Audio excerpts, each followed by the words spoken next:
औज़ुबिल्लाहि मिनश्शैतानिर्रजीम बिस्मिल्लाहिर्रहमानिर्रहीम। अस्सलामु अलैकुम नाज़रीन, मैं हूं Ali Rizwan, international yoga coach और आयुर्वेदिस्ट, और आप देख रहे हैं हमारा यूट्यूब चैनल लाइफ हीलिंग। नाज़रीन, इस वीडियो में हम प्रोटीन की अहमियत पर बात करेंगे।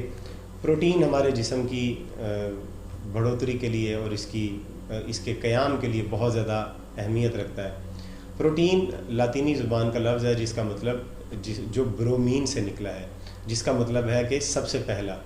तो ये प्रोटीन जो हमारे जिस्म की सबसे पहली ज़रूरत है वो प्रोटीन है। प्रोटीन की वजह से हमारे जिस्म में तरक्की होती है, जिस्म बढ़ता है और ये नशोनुमा पाता है। हमारे जिस्म की जिल्द भी जो है वो कायम रहती है, जिस्म के तमाम अज़ा इसकी वजह से कायम रहते हैं। लिहाजा ये बहुत ज़्यादा अहमियत कहाँ मिले, इसकी अहमियत पर आगे हम बात करते हैं कि अगर प्रोटीन की कमी हो जाए जिस्म में तो क्या होता है। प्रोटीन की जिस्म में कमी होने की वजह से थकान हो जाएगी, सुस्ती हो जाएगी, और अगर हामला औरत में प्रोटीन की कमी हो तो उसके बच्चे की नशोनुमा ठीक नहीं होगी, उसके पट्टे सही तरह से नहीं बनेंगे और औरत ख़ुद भी कमज़ोर हो जाएगी। प्रोटीन की कमी की वजह से जिस्म कोई भी काम करने से पहले ही थकान का शिकार हो जाता है और वो बैठ जाता है, कोई काम नहीं कर पाता। प्रोटीन की कमी की वजह से बहुत सारी और चिड़चिड़ापन, नफ्सियाती अमराज, दिमागी अमराज पैदा हो जाते हैं, जिसकी वजह से इंसान की ज़िंदगी अज़ाब बन जाती है। इंसान को बहुत ज़्यादा गुस्सा आने लगता है, परेशानियां बढ़ जाती हैं और दीगर बीमारियां भी इसी तरह से जिस्म में पैदा हो जाती हैं।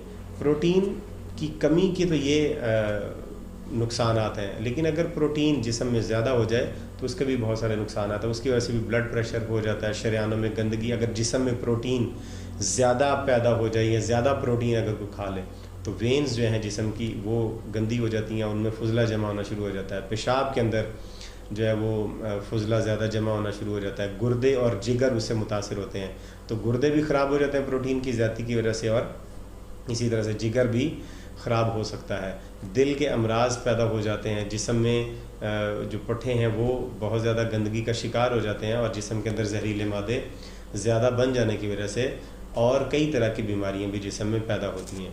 लिहाजा हर रोज़ हमें मुनासिब मिक़दार में प्रोटीन लेना चाहिए, ना कम ना ज़्यादा, जो हमारी ज़रूरत के मुताबिक हो।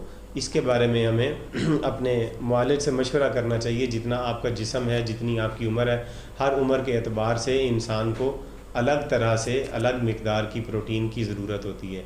तो उसको अपनी प्रोटीन को बुनियादी तौर अपनी बुनियादी ग़िज़ा में शामिल ज़रूर करें। अगर प्रोटीन आप सही नहीं ले रहे या कम ले रहे हैं या ज़्यादा ले रहे हैं तो फिर जिस्म में बीमारी बनी रहेगी और जिस्म बीमार रहेगा। अब हम आपको ये बताएंगे कि प्रोटीन किन ज़राए से हासिल की जा सकती है। देखें जी, गोश्त, दूध, मक्खन, घी और इसी तरह से जो दालें हैं, मटर है, और जितने भी खुश्क मेवे हैं, बादाम, अखरोट, अंजीर और चलगोज़ा वगैरह, इन सब के अंदर भी प्रोटीन वाफिर मिक़दार में होता है। दालों में प्रोटीन वाफिर मिक़दार में होता है। तो इन अज्ज़ा को अपनी ग़िज़ा में ज़रूर शामिल रखें ताकि आपको मुनासिब मिक़दार में हर रोज़ प्रोटीन मिलता रहे। उम्मीद करते हैं कि आप इन बातों पर अमल करेंगे। अगर आपको वीडियो पसंद आई है तो इसे लाइक कीजिए, वीडियो को शेयर कीजिए, हमारे चैनल को सब्सक्राइब कीजिए, और अगली वीडियो तक हमें इजाज़त दीजिए। खुदा हाफ़िज़।